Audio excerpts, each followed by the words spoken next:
Suzette Speaks. How you doing? I'm fantastic, Dr. Thunder. How you doing? I'm great. I'm all right. Thanks for agreeing to do this. So I first started noticing you when you were being interviewed by the lead attorney. So how did you connect with the lead attorney? I mean, you're both attorneys. Funny enough, only here on YouTube. I have a friend, a guy friend named Chuck, shout out to Chuck, who knew I was looking to transition during this C19 season last year. I was kind of, happy, but not 100% happy with what I was doing with my firm. I've always had a media and communications bug, and I had been trying to do a traditional television show for quite some time, producing it myself, paying for it myself, all that stuff. When my friend Chuck was like, why aren't you doing YouTube? And there's this guy named the lead attorney who's doing amazing things. So he was like, go up as a guest. So thank you, Chuck. And with that encouragement, I started to last fallish, kind of just pop up, maybe even in this, not really summer, like August, September, and be a guest. And he was very welcoming. And I saw what he was doing. I was like, yo, I could do that. And we had one faithful show where I thought he was having a guest named April Mason. And I was tuned in to kind of get my 2 cents and get myself together. And it turned out that I would be the star witness instead of Miss Mason, based on a quote she said. And that video went, I guess you'd call it semi-viral. And we have been cool ever since. And he's been on my show, I've been on his show, but it was like a very stark reminder and a kind of welcome to the YouTube space, which I've been doing, I would say seriously, since October. So I'm pretty new.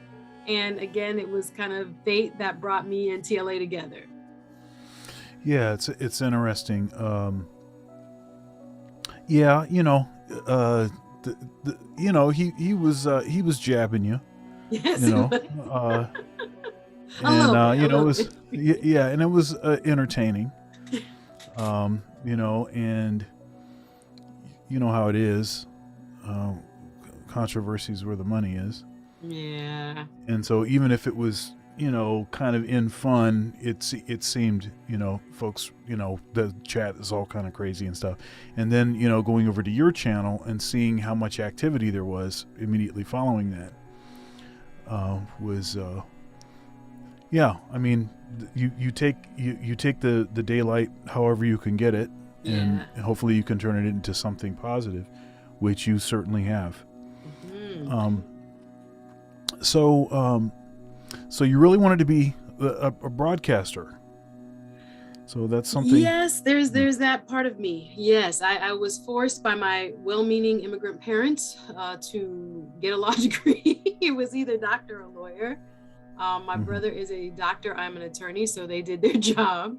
But yeah, a few years back, I was very just set on being a practicing attorney was not going to be my only path.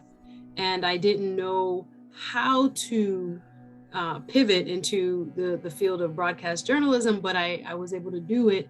Again, I've had some wonderful alignment in my life, things I could not have planned, where I got an opportunity vis-a-vis actually starting in church ministry to learn how to read teleprompters, learn how to do all kinds of journalistic type things, basically on the job. And I got a big break, if you will, with a local station, Trinity Broadcast Network in Miami, after they saw me do some work at my church. So it really kind of unfolded, kind of almost like you set the expectation out there, start to move towards something. I started going to kind of journalist trainings and meetings and things like this. And it came to me in a way as I worked towards it. So yes, that is my second love. And it actually allows me a lot more of my creative side and my loquacious side to come out and just say what I want and connect with people. And I really just like learning from people. It's a really big part of me. So I think, yeah, it feeds my curiosity. And so do you see this as being a separate from practicing law, or do you see or have designs on integrating the two? I didn't approach this from like either legal marketing or pushing my law firm through it. I think I have over the last several years developed this alter ego brand, if you will, which allows me to do what I feel is important, which is to help people, in particular, women, with self-discovery. That's really where I felt like I lacked resources and didn't understand, how to do it. I think especially among African American women, I feel like there is a lot of unnecessary baggage that we carry, especially if we're professional, overachieving, mostly, middle class, if you will, mindset anyway, people. We oftentimes have some, unresolved pathologies and things that are either passed down or that we learn, from our environments. So I found it helpful for me to talk about things, get things off of my chest, open up, and get healing. And that was a part of really, I felt like a mission I'm called to. So I think it's separate. And I think the YouTube space is going to allow me to do some more of that side of me, which is creating content, having interesting conversations, and really helping people to like heal and self-reflect and hopefully grow. So you really see this as a calling, Scarily so. That's a deep word. That's a deep word, Dr. Fenn. I was like, ooh, mission, maybe. Yes. Well, what does the good book say? It says, many are called, but few are chosen, right? I think we put a lot of emphasis on the calling, but actually the calling is a lot of folks are called, right? Mm-hmm. Few are chosen. Few actually walk down the path and actually make something of it. Now, I want to ask you a little bit about your upbringing. So how, maybe talk a little bit about maybe certain aspects of your upbringing that maybe positioned you, facilitated some of your early successes, and maybe culminated in some of your, to use one of your words, sort of rediscovery. Journey, absolutely. Yeah, your journey. Yeah. I am a daughter of two very proud Jamaican immigrants who sacrificed a lot during a very strenuous and horrendous time of political upheaval in Jamaica. So late 70s, early 80s, there was a lot of gang violence tied to politics that were basically gang leaders paid by politicians to destroy, adversarial communities. Chris Rock does, I think, a very interesting old bit about, that kill and shoot Jamaica that people don't really know about. And that's a dark part of history. I wouldn't laugh about it, but it's a dark part of, politicians kind of taking advantage of poverty. And during that time, my mom being a registered nurse, my dad was I would just call it middle management type professional. They had to make serious decisions to move their family when like the next door neighbor got shot. So the next door neighbor was a police man, and my mom's just saw like horrific things working at the hospital, Kingston Public Hospital at the time. So as they say, the block got too hot. My mom actually thought she would be migrating without me because my dad didn't really want to leave without him, not without me, without him, but they both came. And, started on this journey of trying to build or rebuild a network, a community, both for themselves and for their children. One of the beautiful things about my upbringing is that when I came to the United States, I'm so grateful. I had beautifully positive African-American cultural experiences. And let me explain what that means. I had two lovely mechanisms that introduced me to African-American culture. And one was the United Methodist Church I was a member of. And that church was one of the most welcoming, I can't even explain it, most positively, what should I say, just grounding places that I could have started. Thank you so much for watching my video so far. If you'd like to support, There are several ways to do so below. Also, likes are free. Please comment, share, and subscribe. Now back to the video. Just grounding places that I could have started. There were kind of what I would call foundational Black Americans who had gone to HBCUs since the 20s, had grown up and become educators, had various experiences in terms of fighting for civil rights, and were an exemplar for me in terms of what Black family could look like and how strength was drawn from the Black religious experience.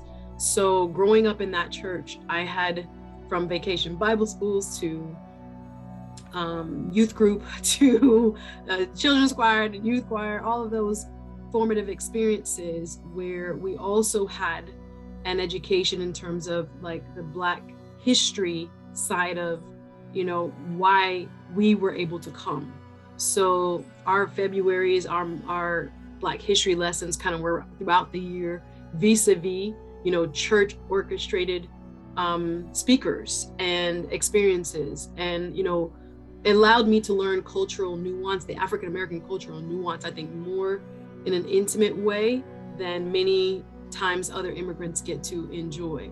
I also had a wonderful experience as a Girl Scout, and my Girl Scout troop was also led by a fantastic friend. When I say that, I mean in terms of her moral compass, her selflessness, her giving spirit, married African-American lady who I think me and my cousins were like the Jamaicans of the group who came into a welcoming sphere of, I guess you'd call it childhood, sisterhood, and, you know, positive role models. So most people's families were married. Most people were just being brought up the same way, that kind of Cosby style, you know, go get it, push your daughter, you know, close them legs, you know how it goes, all of those, you know, moral and ethic based, you know, what should I say, fabric that we were all given.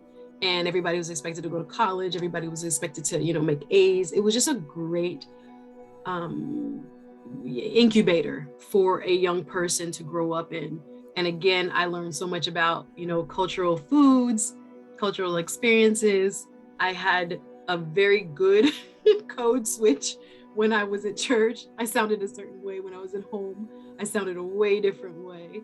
And I used to say, and I was probably maybe 6 or 7, Mommy, you want me to be Jamaican when I come home? But I'm American. Like I was very aware of and adapting to a new culture. And again, like I said, not every immigrant gets to have that in a positive way. And again, I grew up, you know, them 80s babies, 90s babies that in the area I grew up in, South Florida, Miami, Fort Lauderdale, we have a, you know, multicultural diaspora where at the time everyone wanted to identify as African American, and we kind of tried to hide almost our cultural identities. And then by the time I got to high school, there was a sense of pride around your ethnic origin and kind of tying the two together and saying, you know, I'm Jamaican, Haitians were like, I'm Haitian, Trinis were, I'm Trinidadian, and we're all Black. And we celebrated that multiculturalism and embraced it. But again, there was a season of like, you don't want to get beat up because of your accent. You don't want to get like made fun of, which was very real for depending on which part of the diaspora you were from.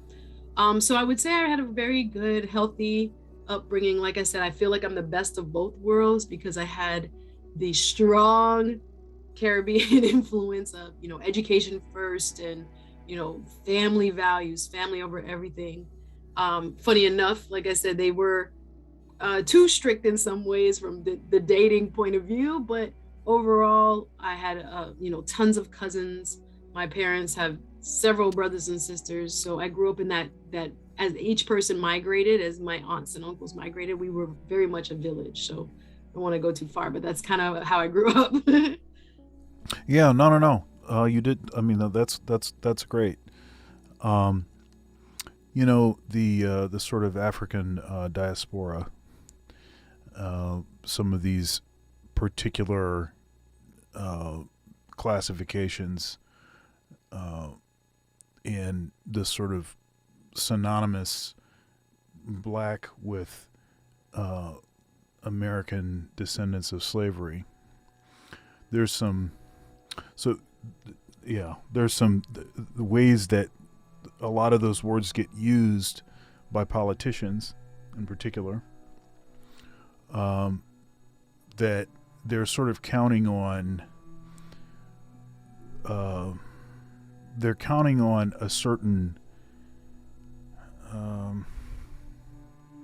a certain idea of what black means, because most folks here, when we say black, we are specifically referring to American descendants of slavery. And though the African diaspora folks come in and quite easily are grafted in and are embraced by African American culture, black folks are super warm and inviting, and will take everybody in. Matter of fact, black folks take white folks in. Frequently. They invited to the barbecue, certain people. I mean, if you look at jazz, you see this all over the place. You see people like Joe Zawinul. You see people like what can I call his name? Oh, I can't think of his name right now. But there are Keith Jarrett. There's a long list of white musicians that were embraced by the black musicians. We've always been willing to share and embrace. That's never been an issue. The issue has been the other side of that, getting other folks to embrace us, and that's been a major issue. I'm a black nationalist, but when I say that, I mean in particular because it's a very broad term, right? I guess I'm more like Malcolm X post Epiphany. Okay. So like after he had, gone on his pilgrimage and come back, and he saw some things differently. And so that kind of is sort of where I'm at with that. But some things that he said all along made a lot of sense. One of the issues is we as black folks, we want other folks to embrace us, but in many respects, we haven't done the work to elevate ourselves to be able to have that equal eye-to-eye conversation. And it's always going to be a problem approaching any sort of relationship with the expectation or the desire for someone else to do something for you as you are sort of entering into whatever that relationship is, right from the beginning, right? And Malcolm was all about let's do for ourselves, let's show that we can do this. We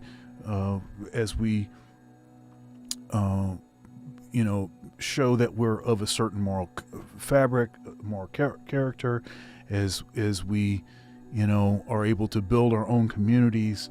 Then you get to a certain political and economic power base, and then you can start to have some of these more meaningful kind of things. I think largely what has slowed down our progress with respect to making those sort of meaningful connections with American society at large, as it were, is that we've fallen short of that.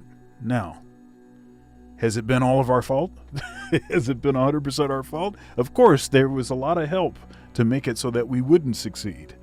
There was a lot of things working against us. I did a show on Thunder's Thoughts, which is my show that's on It's my live streaming program. It's 9:30 p.m. Eastern Standard Time on Thursdays. And the name of that show was Here's How to Destroy the Black Community in 3 Easy Steps. So the first step, of course, is slavery. Of course, that gets the whole ball rolling. The second step is to attack our financial centers. And there's state-sanctioned terror against our financial centers. Also, forced integration, right? So in this busing of black folks from one community to other communities, you further spread out our sort of centralized. We spend a lot of money. Black folks spend a lot of money, like $1.7 trillion each year, but it's not in a particular direction, right? It's all over the place. And often is the case that black folks are the most critical of each other as far as like black-owned businesses and things. Often is the case we won't support each other because we expect it to be of lower quality, because we become accustomed and used to, this other stuff.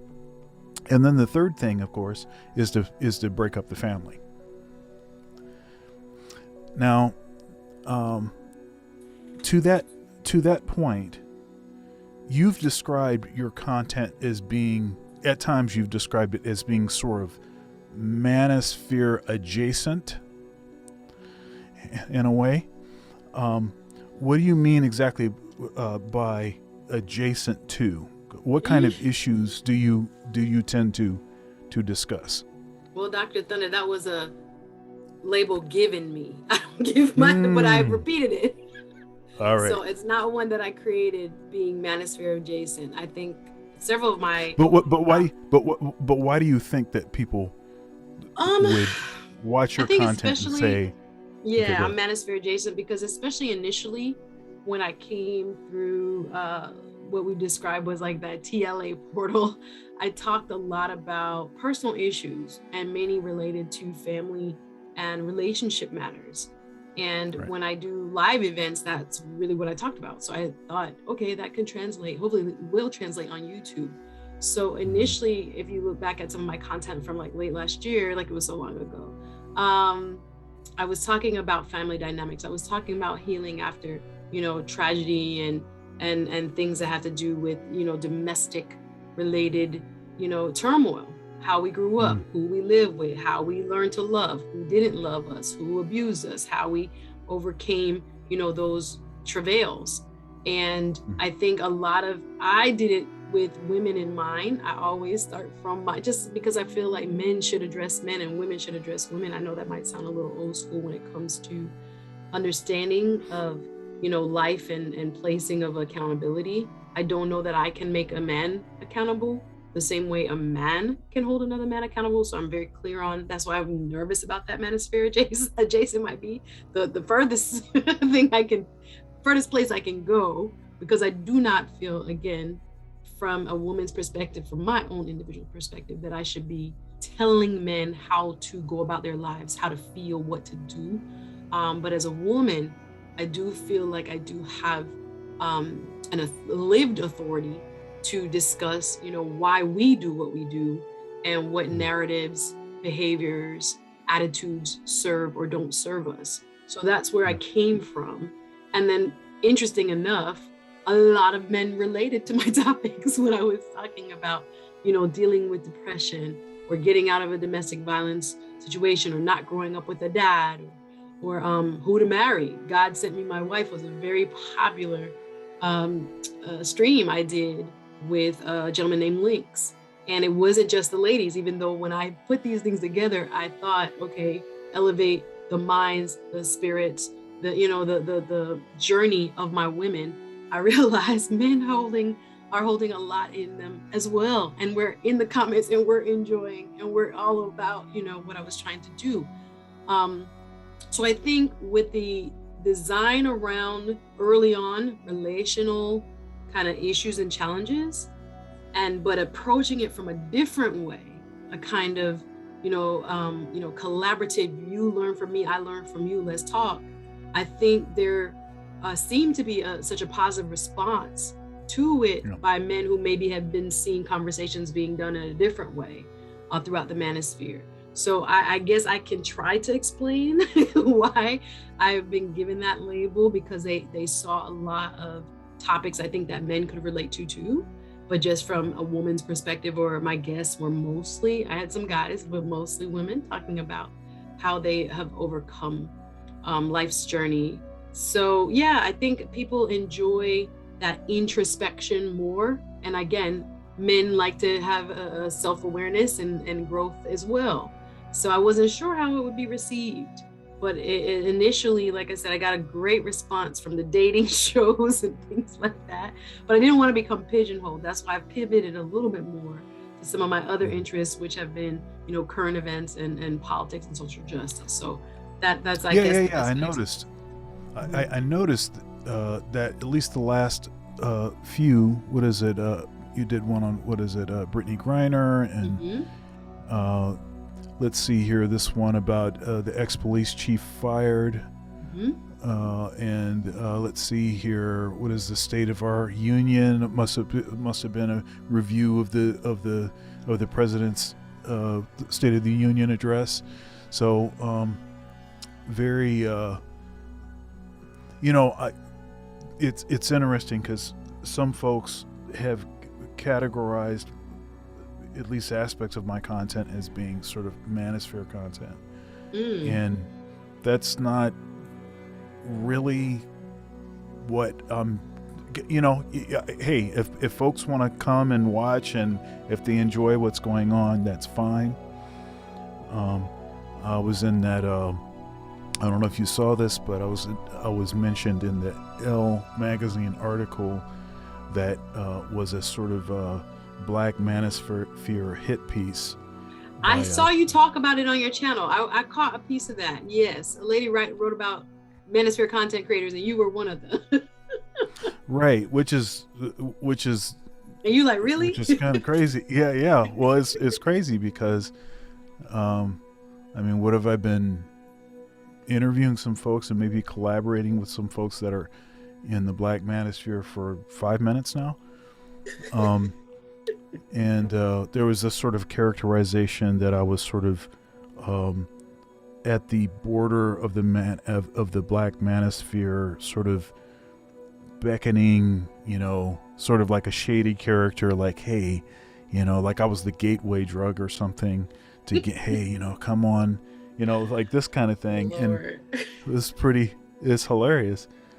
But I think anytime you say real stuff, I think it's almost hard to categorize, to find what to say. Well, how do I really criticize this? What do I say, about this kind of discussion? Because it doesn't really fit this other category. Right. And I'm not afraid to just say what I actually think about things, and to have tough conversations, holding both, just holding Black people accountable. Yeah, I mean, we need that. We really need that. We really need. Yeah, no, people want a label. People feel more comfortable when they can say, she does this or he does that. That's one reason I wanted to share kind of different aspects of my mind when it comes to like politics. I think I'm, wired based on my college days, understanding politics through, certain organizations I was a part of, not quite skull and bonesy, not even close, but, leadership honoraries and whatnot that, taught me the game. I'm so grateful for it because there's politics and everything. So yeah, I think those inclinations, I want people to kind of, see that I have that life in America, is influenced and impacted all the time by politics. And if I want my people to be aware, uplifted, knowledgeable, we're going to have to talk a little bit about that too, because of just the power behind, who's in office. So yeah, I just wanted to flex a little bit. I wanted to show people it's not only relationship show or anything like that. Because I started early on, I felt like I got pigeonholed, and I'm like, this is not even me. I wouldn't even come on the internet talking about relationships. That's not even me. But you know, like you said, it had its silver lining. But I've worked really hard to kind of show people, like, no, I'm multifaceted, and this is 2022. We're gonna have to kind of dig deep, figure out who to vote for, and get people registered and all that other stuff. And it's an interest, it's a deep interest of mine, who is making these decisions for our lives. So I just wanted to kind of show a little bit of versatility, and the numbers are going up, the numbers are going down. You know, you can't really go by that. I kind of felt the personal development stuff was kind of slow. You know, only when I got dating stuff did it go up to like a couple thousand. When I started talking about like real love for ambitious women and things like that, I think that has maybe 4,000 or 5,000, maybe 4,000 views now. But yeah, I'm trying. I feel like I'm small enough, Dr. Thunder, where I can try different things. So I can just kind of, what is inside me? What am I paying attention to? You know, where am I, you know, seeing value when I learn about, you know, certain things, and can I bring that in an interesting way to people here on YouTube? So I'm not really, I don't even know if I'm settled as yet with current events, but that's where I am right now. So we're gonna flow, we're gonna put a little bit of relational stuff back in there, you know, how to live life basically. And we'll see what the people want. Yeah, you know, it is a pretty common strategy, effective strategy, to sort of discuss trending of sort of current and trending topics. I think the trick is trying to find a way to discuss those topics, which is what is going to send traffic, but then say still what it is that you want to say. True. You know, so it's like once you got folks in the door, then it's like, okay, you know, I'll talk about this enough to keep you here, but really this is what I'm talking about. And that's a challenging skill, because there is a lot of traffic on Black YouTube related to relationships, and one of the reasons for that is that there is a huge chasm between Black men and women these days. I'm happy to see more Black females that are sympathetic to Black men's issues. Do you have any thoughts about how we can bring both parties back to the table? That's a deep question, Dr. Thunder. I have been in spaces and in comment sections where I've written in a content creators chat, you know, we need each other, and I got darts thrown. We don't need nothing. I'm not going nowhere. Like, so it depends on the crowd when you're, you know, dealing with people's pain, or, you know, their real life challenge, or just not having the success they want in relationships. It's big. Everybody's trying to, you know, find somebody. I don't know. I feel like the value sets that I was raised with, I sound like an old bogey, has changed since like the 2000s and 2010s. So I feel like, I think we have to get back to principles. If we are operating with the same principles, I think with, you know, how we value one another, how we value life, how we value our bodies, how we value, you know, do you see me as someone that you should be a caretaker of? And do I see someone, like, if I can provide, you know, comfort and protection to, do I see that when I see another Black man or Black person? And do you see me as, you know, a sister, you know, more so than, you know, what I'm finding is, like, you know, fast fun for lack of a better term. So I think value systems, alignment, value in life, period. I try to rock with people that got similar values in me, because I kind of know what you probably would or would not do. So I think when we had a stronger foundation, and I'm not trying to, like, again, think, you know, back in the day was so much better. People had issues then. People just didn't talk about it. But it seemed as if we had a similar, you know, grounding through, I would say, Christian beliefs. But now you don't have, I don't assume anybody has the same beliefs as me now when I'm out there whether it's dating or just, meeting other Black people, like you still have a core, center around, Christian idealism, if you will.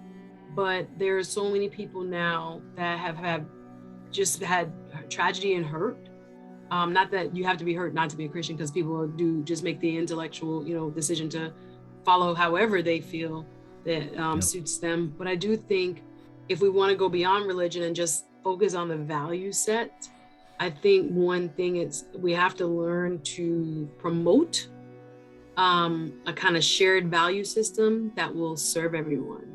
So whether it's, I'm someone's daughter, you're someone's son, so that if I'm dealing with you, I'm not going to leave you more injured on purpose than when I found you. Or if I'm not your husband, I'm going to get out the way for my husband. Like all of those things used to be kind of values, but it's not as prevalent, let's say. So I think it's not that anymore. It's really. Am I dreaming, Doc? Am I dreaming? Well, it's really quite frightening how quickly things have devolved. So I've been married since 2008. And when I got married, it's like I cashed out right in time, because there were all these technological developments. The iPhone, in CGA, Coach Greg Adams, he talks about how 2012 was a critical year, because the iPhone 4 came out in conjunction with Instagram and Snapchat, and we all know what Snapchat was for initially. It's evolved into something else now, but it was basically a sneak peek. That's PG way to say it. A sneak peek app. A disappearing image, app. But and then of course Tinder. And so what happened was, in just 4 short years, from when I got married in 2008 to 2012, and then beyond 2012, things have so deteriorated. I feel really, my heart goes out for any single folks these days, and in particular, single men. My heart really goes out to. I've got an 8-year-old son, and I can only imagine how much worse this thing could get by the time he gets of age. And if I think about this too much, it can become hard to sleep at night, because I really am concerned about,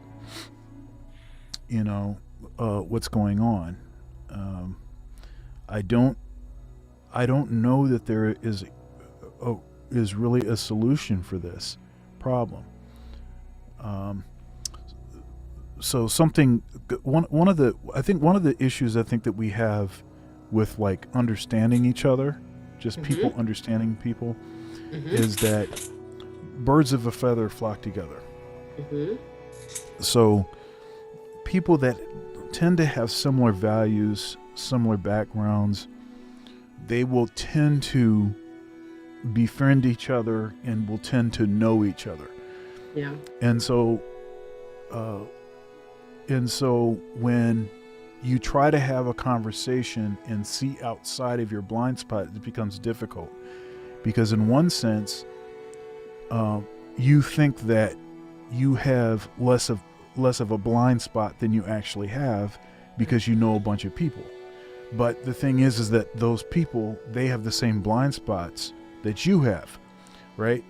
So that's not what actually is supposed to happen. What's supposed to happen is there's sort of safety and community. One of the reasons why we need community, we need people, is because we only have one perspective. and you're locked inside of you, and there's no way for you to actually see in your blind spots unless you have other people that they don't have those same blind spots. It's one of the reasons why God saw fit to design men and women as complementary, as different, but as complementary, right? We have different tendencies, and different, but when, I think when people get hurt, when relationships don't work out, I think it becomes harder and harder for them to see the other sex as not the enemy. Yeah. I think that's very true. I think if I may add on, I think the mass and on top of the technological, social media advents of that time period, add in mass media and music, because I think, and I'm trying to think, I'm like, God, I can't solve world peace right now, but what could we do? But I think the popularization of kind of behavior that won't lead to, safe, stable families, in a way. And I'm big on, I have freedom of speech, freedom of expression. You're all grown, we're all grown, choose your music, choose your stuff. But I do think, we have a generation, and nothing is wrong with their music for adults. But I had cousins that were watching like Bad Baby, if that is a real, I don't know if I'm saying like the right name, Danielle Brioli or something like this, the one who was on Dr. Phil. I just remember cringing when my 12-year-old little cousin niece was like, oh, I'm watching Bad Baby on Instagram. And I'm like, Father, the messaging starts even earlier for girls to think, how I use my body, what I'm doing with myself to gain male attention, without validation by like. Yes, and without knowing that it's gonna have like a long-term effect. And not only, and I'm using my 12-year-old cousin, but I feel like there's grown women falling victim to that mentality, just because, again, mass media, music, social media has, led us to believe, just by constant viewing, that this is what men want. And maybe it is now, because of constant viewing, what men are valuing. I don't know. I have to ask men that. But yeah, it frightens me, because like I said, it's almost like self-fulfilling. Like you said, if you can destroy the family, you can destroy the community. So it's not a drug war anymore, but it's like a messaging war. So the more we are kind of sucked into like, free, I don't know what to say, because I want consenting adults to do what they want. But I also know, as I said, with the younger folks that are so much more technically advanced, nothing is kind of being filtered. Yes, you have mom, yes, you have dad, but you don't have them the same way you used to. So the messaging is so powerful and is being imprinted so early that I don't know. I think we have to find like messengers that can be hip, relevant enough, and which I say interesting enough to kind of counter those messages, but that would be very, very difficult to do. Yeah, it's so there used to be, it used to be that when you said common sense, you said this thing, that's just common sense, right? That like everybody knew what you meant, like right. they had the same sort of idea of what common sense is. Now, unfortunately, okay, so the problem is that common sense was good sense. Okay? Common sense was good sense. Now common sense is foolishness. So when you say, that's just common sense, you might have one person in the room that understands what good sense is, right? But everybody else, they're just thinking of some foolishness. And, something I say, and, look, is quote unquote repressive as organized religion, traditional religion has been, as repressive as people, have complained about the Bible being and stuff like that. You have to at least admit that if we had done it the way the book says, we'd be far better off. Oh my goodness. You're going to get in trouble, Dr. Thunder, because this whole moral relativism and all this. And I'm not prepared to go into deep discussion of it, but yeah, this is this unique time where it has been pushed on a generation. I would say Gen, I guess that would be Z, believes that, what, like you're saying, there's not a standard, or have been taught, I think, in multiple, like I said, levels as they kind of matriculate, that there is no standard right and wrong, the way I think a generation or two before kind of, like you said, had a kind of consensus around, well, that ain't kind of right, that ain't it. And again, it hasn't served us. It is definitely more difficult now to, again, find that like-minded person without the comfort of an echo chamber, because at least the echo chamber, who got good sense. But then when you step out, you be like, oh no, this is something crazy. But yeah, I think you hit the nail on the head when it comes to trying to get us back together. I guess the conversation piece, because the media is to me so influential in how, going back to even how African Americans are depicted to other diaspora members. I was gonna pick up on that, because a lot of people come here with the wrong attitude based on media, based on not knowing no African American ever in their life, and are plagued by that. And instead of often that's the reason why Jamaicans or Nigerians or whatever, you say, hey, it's good to see another black person. No. I'm Nigerian. No. I'm Jamaican. That really is a thing, because there is this. Oh no, I live in South Florida. Trust me, it depends on the group, because like you said, when you're saying Black people vote away where you are, when we say Black people vote away here, we're meaning diaspora people. Like, it's not just the numbers alone will tell you. I forget how many registered voters, I looked it up one time, of Caribbean descent. I think it's like 1 million in Florida. Black Caribbean descent. It was very interesting. And I was like, oh, okay. So when they say the Black vote, that's included. That's not a separate and apart from, even though there are people who are trying to make the distinction for political purposes and trying to divide us into even smaller subgroups and that kind of thing. I hope we don't fall for it. But yeah, it is very telling, because of again, I'm grateful. That's why I brought up my experience, that I got firsthand experience in a beautiful culture.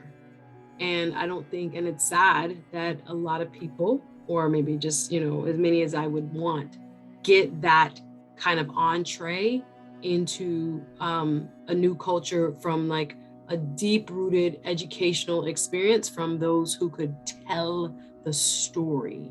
Like, it's not just, oh, I don't like cornbread. No. Cornbread was functional because you had to wrap it in your stuff to go get back out in the field.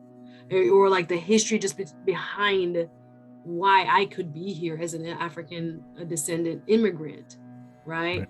So I think the beauty of the story is not being told, or has never been really told in its fullness. That's why I like people like Henry Louis Gates. I watch all of the Finding My Roots. I watch all of these things because I learned something new. And again, I might be unique, I don't know, but when I look, I see a kind of Pan-Africanistic thread. You pick cotton, I pick cane. Your name was erased, my name was erased as well. But we had amazing resilience, whether you were in Haiti, whether you were in New Orleans. The fact that we survived to see this day right here is just a testament to strength, tenacity, perseverance, just a survival.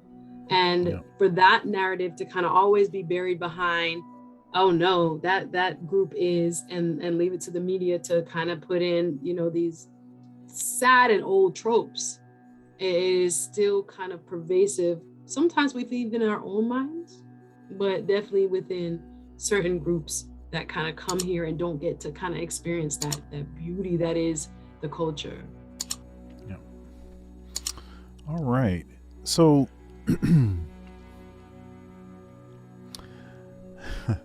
so Russia invades the Ukraine, Yes. and all of a sudden the money that didn't exist for reparations magically appears. Listen. Lord.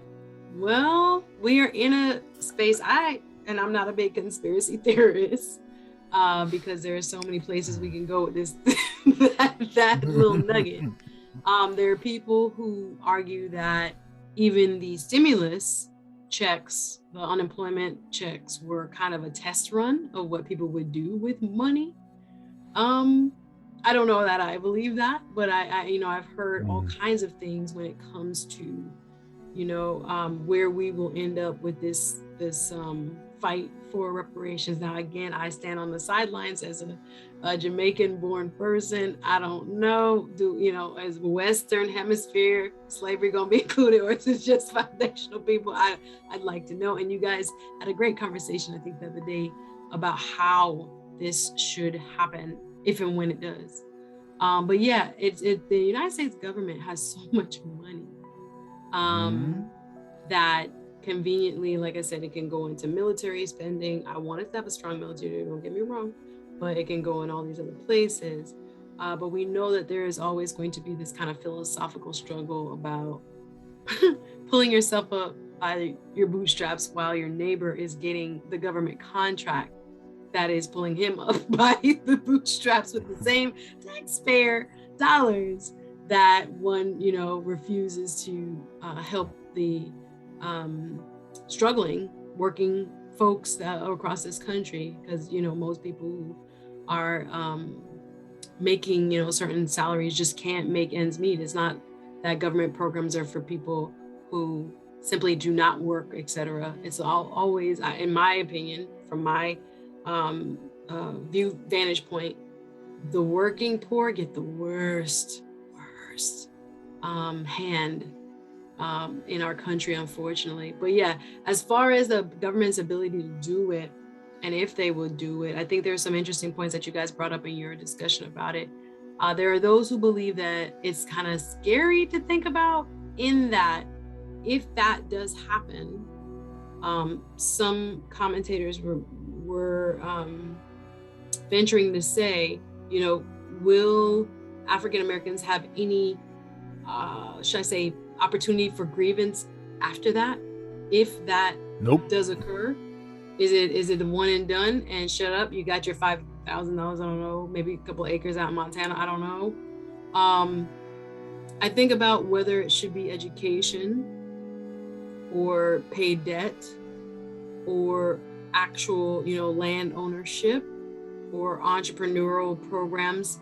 There's so many ways it could be, but I think all of it boils back down to a kind of mentality of what people who would get these reparations would do without, proper educational training, investment training and things, where people wouldn't just go back and take advantage of them. And here we are, again. So I'm interested in various plans for it. I know the government of the United States, if it has the will, can do it. But again, it goes back to that whole political piece and who's in power and what they choose to do with that power. You notice President Biden didn't say Black anything in the State of the Union. He, I don't know if it was conveniently left out, but it missed him. I was at an actual political event this past weekend where the keynote was Cedric Richmond. He's one of the White House, I think he's director of civic engagement, former congressman from New Orleans. Great speaker. And he was just talking about all of the wonderful things the Biden administration had done. But But I didn't get, I did shake his hand. He didn't talk reparations at all. And it's kind of conveniently kind of gone to the wayside. We've forgotten about, the George Floyd summer was, okay, it's in the past now. People within corporations and other individuals have changed their attitudes, have changed where they spend their money. Again, some have kept to it. I think it was Major League Soccer, I heard, spent $25 million for black banks recently and things like this, a promise made during that summer. But yeah, I do agree with you. There's money. Whether or not we have the political will, or if Black folks are seen as having the, which I say, the capital to demand it, the political capital to say, or else. I think if they we certainly don't. Yeah. Well, we certainly don't if we just lockstep continue to vote 95% for the same party without ever getting anything. It's really disheartening. I mean, we have this two-party system. In my mind, this two-party system, both parties are jointly culpable for where we are, right? Because they fight to keep each other in power. Because if you keep each other in power, even if you're out, you can be the answer, right? So then you get in, and then the other guy can be the answer, and so on. So you keep you just keep this thing going like this, and there's a lot of crafty stuff going on, a lot of appearing to be at each other's throats in front of the camera, and then then it's, hey, you want to use my yacht for your daughter's wedding? Oh yeah, let's go. There's a lot of this kind of goofy stuff going on, and it's a lot of political theater, not a lot of activity that really is going to help Black people. I've been very, very disappointed by that, and that's in my own evolution politically. And I've been a third-party voter for probably 15 years, 20 years, something like that. I don't know that this two-party system is ever going to truly do right by Black people. I don't think that it's, and honestly, based on, who has the money, what's to gain from certain kinds of policies, why would you serve Black people? We don't have any power. We can't do anything to you. We can't force you to do anything. And especially if we, again, 95% of us, hey, we're just going to line up and do the same thing every time. At least if we would fake out, act like we was going to do something else. Even if it's just for optics. Hey, let me just act like, I don't know if you got my vote. I think we might go over here. Even if we just did that, or as a block vote a different way so that they know that it's serious, then they would have to listen to us. But the way that it is currently, they don't have to listen to us. They can do whatever they want to do. There's so much to what you say. I don't necessarily agree all the way with everything, but I understand your point. I think there's a very big, which I say, people can relate to the feeling of not having a voice or a seat at the table. I vote, what do I get? I don't see any change. Again, from the political standpoint, I won't say I think there is a difference. There is a difference to me from party to party. However, I do hear what you're saying as far as there's kind of like this, which I say, this web where they're kind of intertwined in a sense. Power is power. And I think, recognizes at times, you scratch my back, I scratch yours. But I do think sometimes there are genuine fights and differences. I do believe that. I know we can agree to disagree there. And I do believe send to, like, on the local level, send to some of the local seats have more impact and more sway than sometimes what it feels like it may do nationally. But I do think, especially just listening recently to some of the outcomes outlined by certain individuals who are working on the front lines in the White House or whatnot, I was pretty impressed. I thought about it. I was like, most people don't know this. Most people are not going to get this type of information, and who it helps. And though I do believe there's a lot of people sitting, on a middle class perch and saying, hello, what about me? You can do it from the older, you do it the child tax care, child care tax credit, excuse me. You can do this, you can do, what I'm saying? But there's a swath sometimes that feels that they are kind of missed by policy. But yeah, your point is well taken. Yeah, I mean, I know that there are actual disagreements. I know that to be true. Mm-hmm. But those actual disagreements don't tend to amount to any real change. So what is it on the national politics? As far as national politics, it only makes about 3% difference in policy for the everyday person. The politics that actually more profoundly affects folks is local politics. Absolutely. Now that stuff, that stuff you can feel that stuff immediately. Yeah. Even if it's just stuff like the potholes being filled, on the roads. Or who's governor. Right. Welcome to Florida.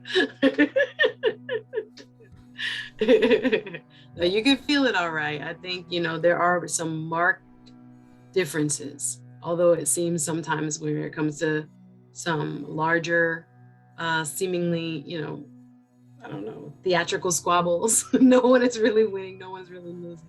The people who still getting the big contracts, federal contracts. That's what. So that's what's different. Consultant class that who still getting fed. Yeah. So no matter who's in power, so I get what you're saying. That's what's different is which crony gets hooked up. All right. Anyhow, all right. So you can tell that I'm not a see, we can agree to disagree. All right. So by the way, the show that you were talking about, Case Closed, Ike and I, it's a panel show, and we talked about the reparations issue.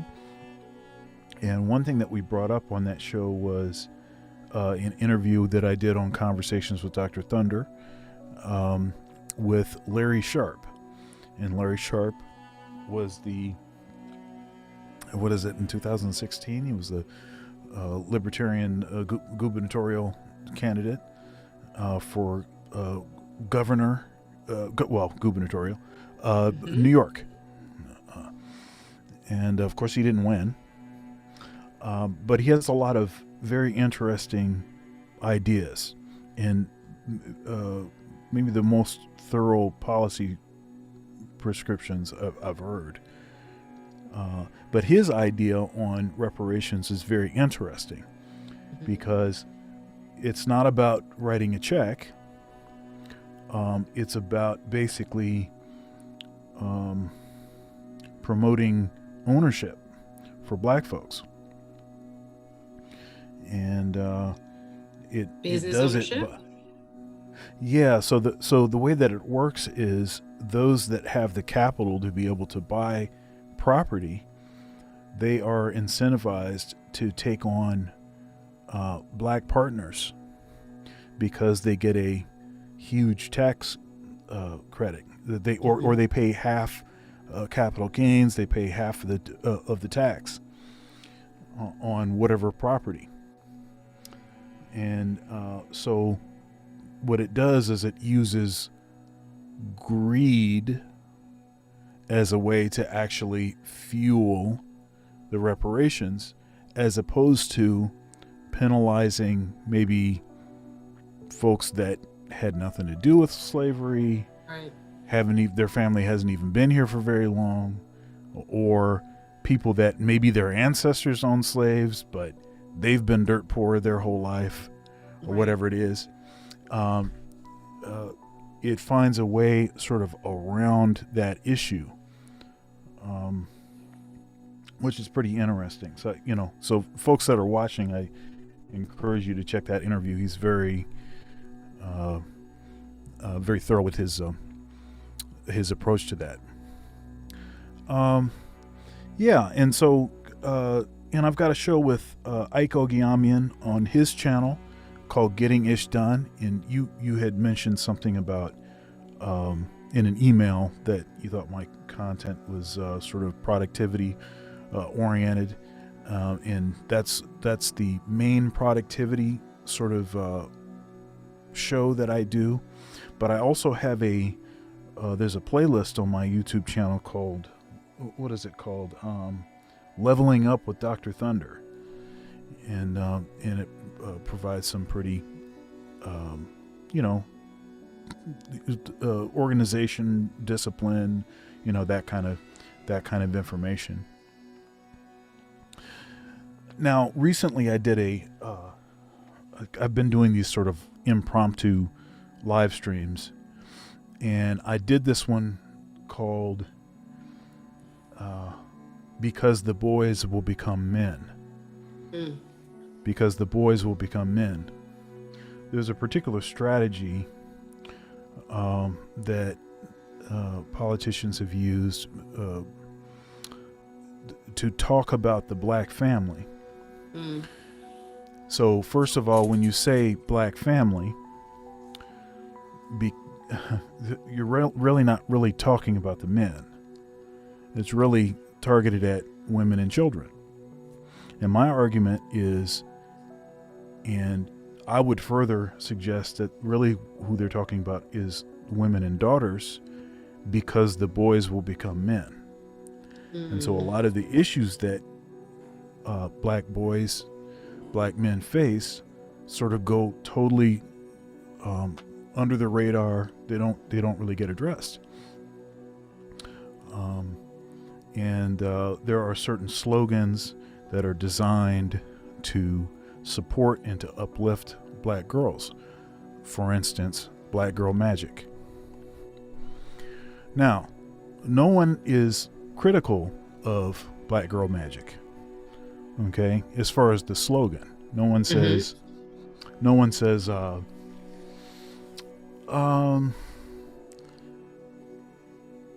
it seems to me that actually black women are pretty underrepresented as magicians. So what is this Black Girl Magic? Oh, and they also don't say,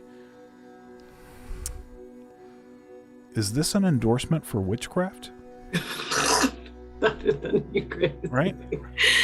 So in other words, my point is, it's not taken as a literal statement, right? It's taken as, this is something to empower, right? To sort of give this sort of thought that black girls are capable of great things, hope in the future, all of that kind of thing. Now, it's hard to think of any slogans that have been designed for black boys in the same way. And O'Shea Duke Jackson, he's got he's got some T-shirts, and the statement is, "Black men are perfect." Black men are perfect. Now, and I've seen people, as soon as they see the statement, "Black men are perfect," they feel as though they need to qualify. Well, now hold on now. No one is perfect. Especially not black men. Right? But it kind of gives me, so what I'm doing here, what I'm saying here is there seems to be a double standard here where we are okay with saying things that obviously are not, we're not trying to evaluate them on an objective standard. It's obviously a slogan. It obviously is not to be taken literally. But when you say something that way about black men, the instinct is to correct the statement, whereas when you say it about black girls, the instinct is to say, "Oh yeah, that's a good thing."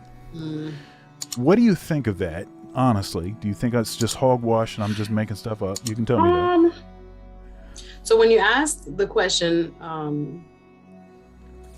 rhetorically about statements, and a little literally, the statement that came to my mind was Black Boy Joy. And I've seen that hashtag Black Boy Joy used, and I try to use it. I'm talking about my little cousins and whatnot.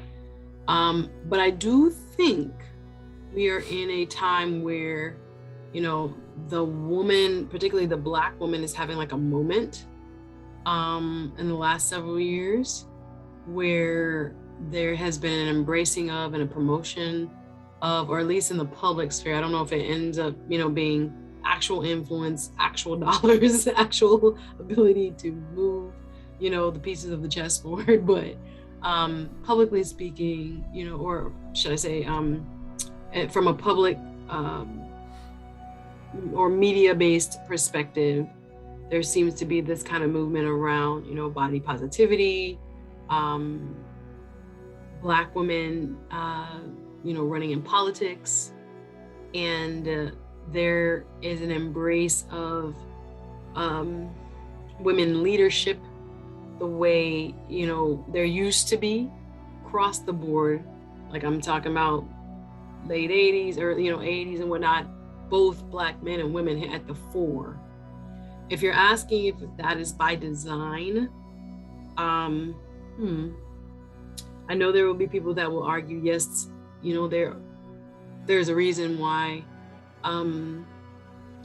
the erasure of Black male leadership is, profitable for some people and, serves to further, divide and conquer among the Black community, where now you're putting women kind of in this headship space. And then there are people, I hear you out there, are going to argue, well, ain't no Black man, when a Black man not stepping up, all this, all that. But I once I had this conversation with a friend, and I keep thinking about it too, because I'm just looking at my own journey. If we're not careful not to try to bring Black men along with us, and I mean that from a political perspective, when it comes to not looking at issues that are just women driven, like we need to, within the Black community, also pay attention to issues that are affecting Black men, we end up in what we have, or starting to have on a larger scale, which is a community that is absent of Black male, or not maybe absent, like that does not, what is the word? And not that they're not there, but don't want them to be the face and not promoting them in the same way. And I don't know, is there a strategic, and by who, reason behind, there not being enough? Because there are definitely some, but few and far between as compared to some of the constant publicity given to, Black women leaders. And I don't think that's wrong as a Black woman leader. I want both and, not either or. I'm very careful about that, because I think there's this, red herring of, we got to split this little sliver of pie instead of taking more of the pie. So yeah, I think, Black women have been organizing in a different way than Black men. I think because we have that proclivity towards, like what I've even done, my own workshops, my own seminars, we always gather in and we look for sisterhood. We're going to have our, sororities, and we're going to have our church groups. So like we might have a lot in terms of an advantage for just how the social structure, happens within our, our ranks. We are just more organized. And I don't think that's a kind of to put Black men down. I'm just saying that is what it is when it comes to, like, I can get Black women to move in a heartbeat, because I'm going to call my 5 homegirls who are presidents of whatever groups and we're moving. I don't know if I see as many, let's say, because we do have, the 100 Black men of, groups, and we do have the Black fraternities who are trying to do the same way, but it's not on the same scale at all. As women have, had the luxury of, I'll say the luxury, they've worked hard for it as well. So you do have this kind of like disparity of messaging, the disparity of presence. There will be those who argue that mainstream culture is more comfortable with Black women being at the fore, that they want, I don't know, they don't want to deal with all the other issues that may arise because there will be, a larger message attached to a Black man in leadership that is not always as easily kind of like, what should I say, navigated when women are reaching or are sought after to join the leadership ranks of, you can call it the Democratic Party, you can call it, local government. I have a friend guy who is a local party leader, and it has taken him more than a year, and we talk about it, and I say, because look at you, you are a dark-skinned 6'4" Black man, and the type of leader they expected you to be, you're not. You can fundraise, you can do, you're dynamic, you laid out the plan, he executed it so well. Those people was fighting him, and they're now coming in line because now he's shown and I on a one-on-one basis, and I think that needs to happen some more. I cheer him. I'm like, go get it. You are more than capable of it. He knows it. But I'm just saying, like, that support system is necessary between Black men and Black women, or we end up kind of with this kind of what you're talking about, this uneven representation when we need both. Because again, representation not only matters politically, it matters for how we think of the value of others for the sake of the family. So, I don't see the Jessies, I don't see the, some of these older figures who is the Jesse Jackson of now? Not that we need one singular leader. I don't know. Right. But I just think about it in terms of like, I think there's a social structure around how Black women connect that has kind of made them a more like easily identifiable political base, if you will, separate, unfortunately, and apart from Black men.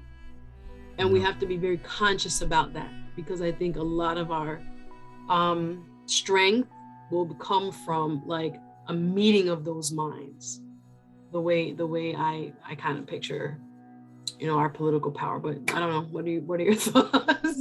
Yeah, no. I think you make a lot of good points. I think women tend to be more social. And I think one of the reasons why a lot of the issues that Black men face, it's only been fairly recently in one particular sector of YouTube that you even hear those issues with regularity, right? So it's because men tend to be stoic and tend to just swallow it and just take it, basically, whereas women tend to be much more communicative, and discuss issues. Since 1976, Black women have received twice as many degrees as Black men. There are 20,000. I'm an academic. There are 20,000 fewer Black men in the academy than Black females. 20,000 fewer, and I'm talking about faculty members, professors. Okay. 20,000 fewer. Now, one of the issues is that there's this incentive structure for these institutions to hire Black women and over Black men, because they can check two boxes. Because of Title IX, women are now considered a minority. And so you hire a Black woman, now you've just got 2 credits. So what it does is it incentivizes these organizations.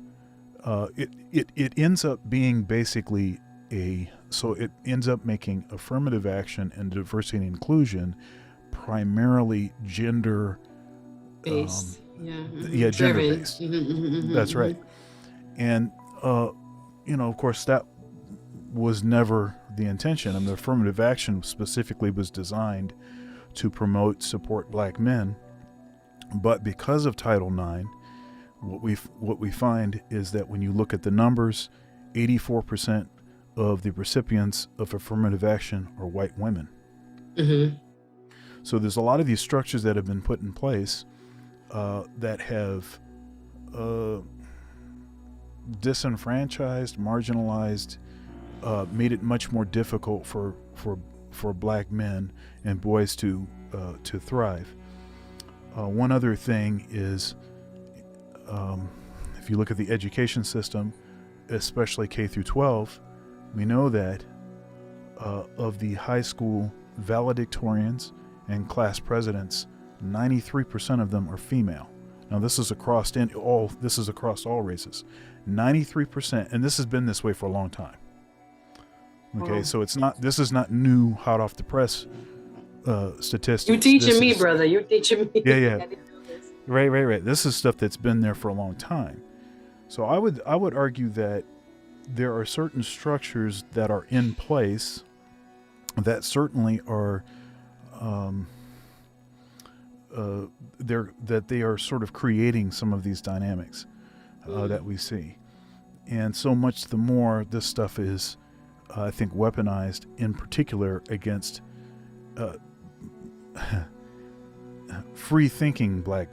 straight free-thinking black men.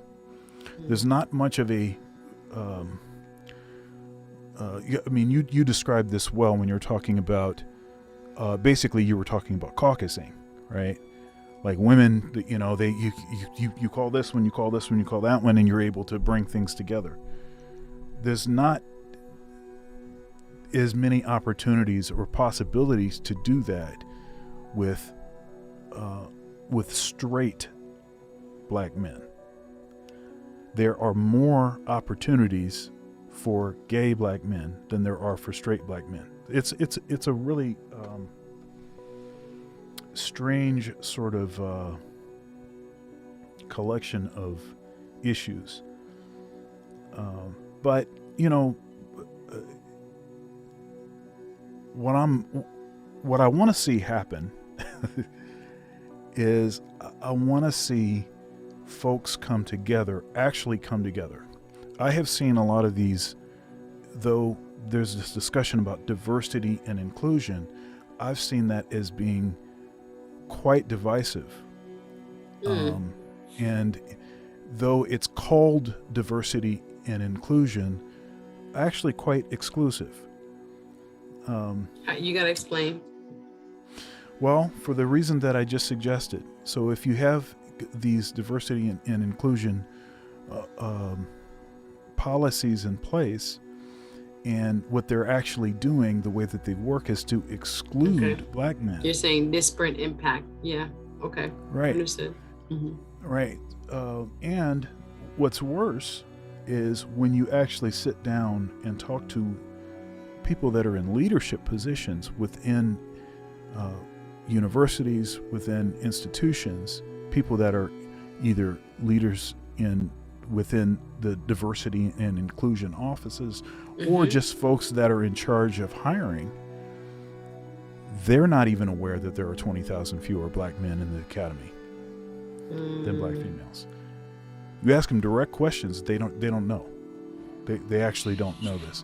And I've done this several times, and this is not conjecture, and it's not me just assuming. I ask them directly. I say, did you know that there are 20,000 fewer black men in the academy than black females? And the answer is, no, I didn't know that. I think that's a problem. It is. I'm not as astute and studied in this area. I'm not going to try to, make suggestions about it because I have not studied it enough. But we shouldn't have a system, or a system needs to be rectified if the outcomes that we are looking for, or again, who's looking for which outcome, is the question. It shouldn't be promoting Black women at the expense of Black men. Again, that is the oldest trick in the book, trying to pit us against each other. Right. So it's only once. It's a further strategy to split the family up. I see this as making it even more difficult for the sort of repair that needs to happen within our communities to occur, because you're creating more of a disparity between the women and the men. Yeah, income based. Yeah, absolutely. I think one thing I am seeing, or it might just be my, again, anecdotal observation, we have Black women, because of our earning power, we are going to, when we hopefully approach these conversations, need to address some of that in terms of our expectation of our spouse or life partners. I think that old narrative of how much a man makes and how much a woman makes in these modern times, as you stated, with, college degrees among Black women, far exceeding those among Black men, and all the other societal issues that oftentimes hamper a Black man reaching his fullest potential, fullest earning potential, and otherwise. I think as we try to repair this community, that conversation, it's a very difficult one, about realistic expectations behind a life partner and what you really need and what you think you need, because again, of media and the influence of pop culture, it has to really be seriously addressed, and reality checks need to be distributed, because I don't think that chasm that you just described, I don't think people have a full grasp of it. I think especially if a woman is making, a decent salary, etc., how she approaches that man who may be making less than her is going to be crucial. And I'm going to ask you a direct question. I'm going to ask you a direct question. Go ahead. All right, Ms. Lawyer. Yes. I know what you're going to ask me, and I know the answer already, but go ahead. So, if a brother approaches you and this brother is making half of what you're making, and he has an associate's degree. Yeah. Okay, so you get the. No, I knew you was going there. I knew you was going there. Yes. You get the question. This is the Yes. and to your point, this is the actual issue. Now, I would argue that you shouldn't have to do that. Okay, I would argue that there should be a situation where the guy has the same degree or maybe a more advanced degree. The guy is making at least as much, or he's making more, right? See, I would argue that would be the scenario, probably the scenario that you would desire. That would be the one that you would desire. And that's an evolutionary desire, actually. That's not just about society. It's not just about it's because historically, I'm not saying you're wrong. It's because of historically what men have done, have provided. They've done X, Y, and Z. They've protected, all of that kind of stuff. So what do you think? I kind have of asked the friends question that make more than their husband. No, I have friends. Yep. I've seen it. Yep. I've seen it in play, where I know the woman makes maybe 3 times what the man makes, because just her job and what she in the line work she's in. I don't want to call the career. I want to put my But is she respectful? Of course, they have a good marriage. No, they have a good marriage. I'm looking at them and I'm like, I don't think they fake it. He takes more of the home front. Like, his work allows him to get off at 5 or 4 or whatever, picks up kids, comes and starts, the homework and all that. It works for them because, like I said, her income is what allows them to live in the side of town they live in, et cetera, et cetera. And there's no disrespect. I guess I'm spoiled because I've seen healthy versions of that. I've seen very healthy versions of that where I also seen another friend girl of mine that I think the guy's afraid to marry her because he does, I think he might be in like lawn service, but he does well as a company. I don't know if he owns a company, but he does well. Um, but there's a feeling of, and we've had that conversation. I'm like, dude, throw this in his face. Like, does he feel it? She was like, I never bring this up. But for his own, sense of self, his own pride, he doesn't like what he does, or in comparison to what she does, doesn't feel adequate enough to take on that role. Because I was like, they should have been married, living together and whatnot. And not that's a judgment, but I'm just saying, like, I've seen it the reverse, where it is not necessarily in my sphere. Maybe again, I'm in my own echo chamber. We don't move like that. And again, to me, modern day men fulfill more roles than just financial provider. So yes, I would date a person, and possibly marry a person that makes less than me. I think his mindset and attitude and personality, as far as riding Half with with an me. associate, half with an associate's degree. If he, like, again, mindset, just because he got an associate, there's people that's degree full and life dumb. So if he's a deep thinker with his associate degree, if he's life rich, life smart, those people are valuable. Like, I actually would rather that, But because if he had life sense, we could be able to rock. yeah, but you know, Now you haven't known who I've dated. Now, come on now, Doc. You don't know. no, I'm not talking. No, I'm not. Look, no. Maybe you're the statistical anomaly that exists. Doc's like, that would actually okay, be. speak for yourself. The rest of them ain't doing that. Yeah. Lord, So I'm teasing here, but obviously it creates a certain kind of challenging dynamic that I think it takes a special person to be willing to work within. Yeah. Right. It takes special people to be able to work in that in a way that other cultures don't have that same issue to grapple with. I agree. There's so much history. I think it was Hill Harper's book that, God, I can't remember the title of it. I know he did Letter to My Brothers, but he did one about racism and how Black men and Black women really have to be conscious of what, racial, I don't even call it biases we have towards one another within our own, like, relationships. And he broke it down with the injury of, past deep-seated kind of like generational bias that we kind of inherit, and how sometimes we exact it on each other.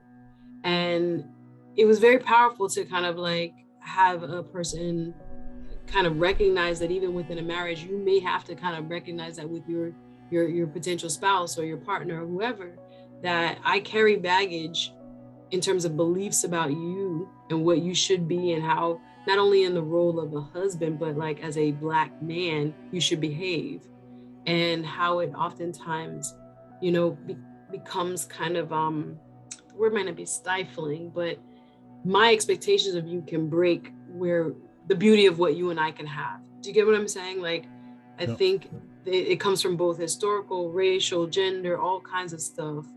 We can kind of project on that other person, and if we're not careful, it can, prevent them from just living their truth and being the good and hopefully well-paired person that we need. Instead, we're giving them that narrative. We're giving them, those expectations. We're projecting on them, and I think that can be very damaging. So yes, you would have to have done a lot of inner work in yourself to come to a relationship with such an open mind, and without trying to make a person a thing. And I think sometimes we get lost in that, especially if we haven't seen examples of healthy relationships in our lives. Or like I said, I have some friends that are very happily married. I'm probably at half and half are married or single.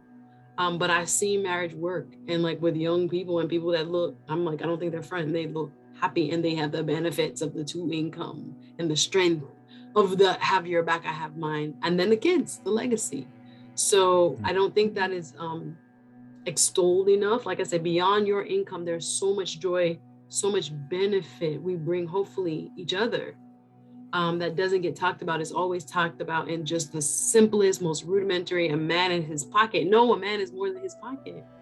But it takes really elevated people to be able to live in, you know, a different sense of what his value really is. You get what I'm saying? I do. Now, on average, black men actually do make more than black women, but just don't have as many degrees. Oh, okay. That's the case. But the other thing is, Shahrazad Ali, I don't know if you know who this is, Shahrazad Ali. So she wrote this book called The Black Man's Guide to Understanding the Black Woman. And one thing that she talks about is how it is a tendency for black women to evaluate their man sheerly based on his wallet. And that is something that in our community that you can't, that's not a good thing to do. It's not a good thing to do because the system has been designed in such a way to make it very difficult for a black man to acquire that wallet. And a man actually provides a lot more than just a wallet. Discipline, structure, that opposite perspective. Right. There's all these things. I mean, and a pastor friend of mine, he frequently says that we are not human doings, we are human beings. And so that's an important thing to consider.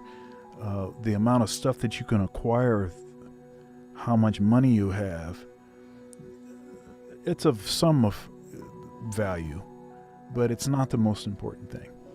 Yeah. I would agree with that. That goes back to the value system rebuild, reboot, whatever, that we kind of need, because there's so much within the public sphere about, get money, girl, he gotta, if he can't pay, I forget the lyric in the right. Yeah. I can do bad all by myself. Yeah, or broke don't deserve no fill in the blank. I'm not gonna repeat the lyric here. Oh yeah, right. I don't want no scrub. Yeah, G-rated.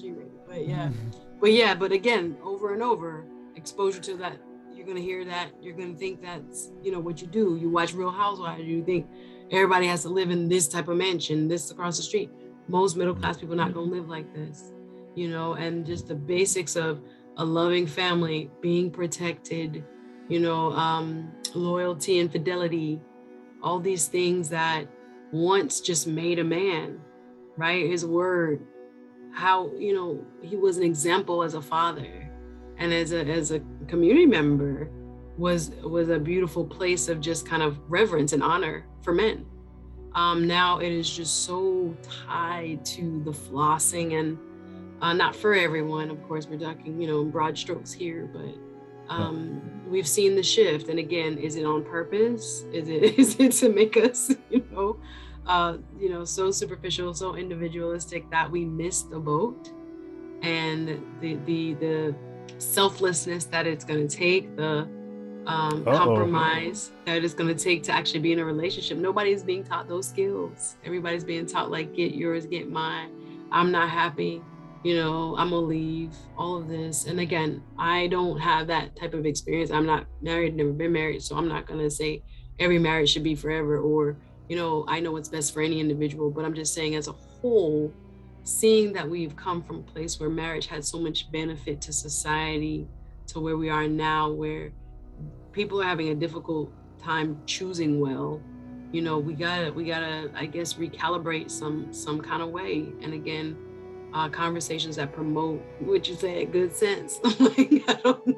Yes, good We need sense. to go back to some of that, because there are people growing up without it, quite frankly. So it's scary in a way, but I do think if a bunch of us try to elevate the conversation, we may get somewhere. Mm-hmm. I don't know, but the attention is just being, pulled, distraction, with gossip media and all that.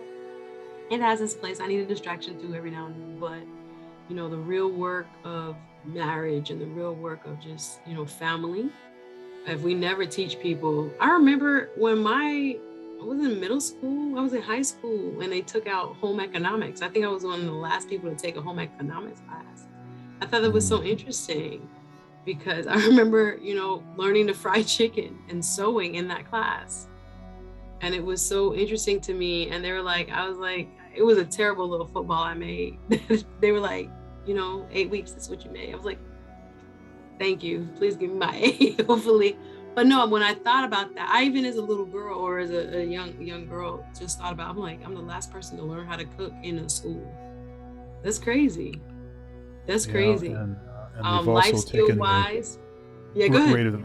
They've also taken out the woodworking stuff, the welding, a lot of that hands-on stuff that the guys were the automotive. I remember the school I went to, they had, what is it, auto shop? Yes. They had an auto shop class. Yes. Yeah. And those, again, when we look back at who funded a lot of the civil rights movement, it was Black tradesmen. Yep. A lot of folks who had their own businesses. Again, when we were kind of in those enclave, I call it that, segregated communities, who made money just being in their own community and the dollars flowing as such. But they were, funeral home directors, and they were, all kinds of things that were middle class, maybe not educated, but very middle class. And again, I think there are folks that would argue that there are structural reasons why those things have been removed, because, the I won't say economic empowerment piece might not have been the intended outcome, which is so sad. Which is so sad to say, but there are others that may, speculate, why you used to be able to get even a college degree in prison and things like this. And then it was like, nah, you can't. Because I hate to say, you don't want to address why they're there in the first place, maybe.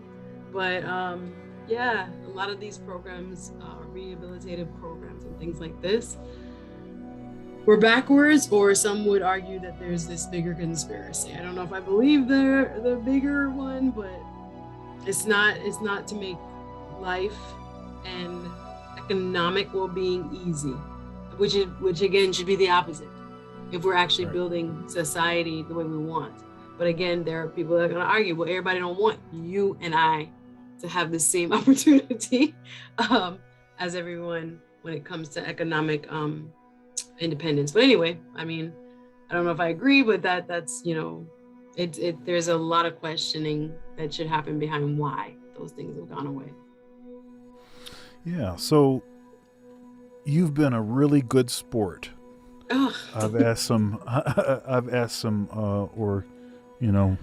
some questions that went different directions. You've been a really good sport. I appreciate that, your willingness to stay engaged and converse.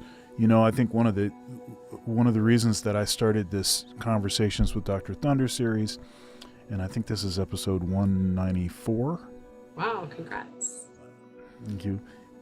One of the reasons is that I just think that everything has to start with a conversation.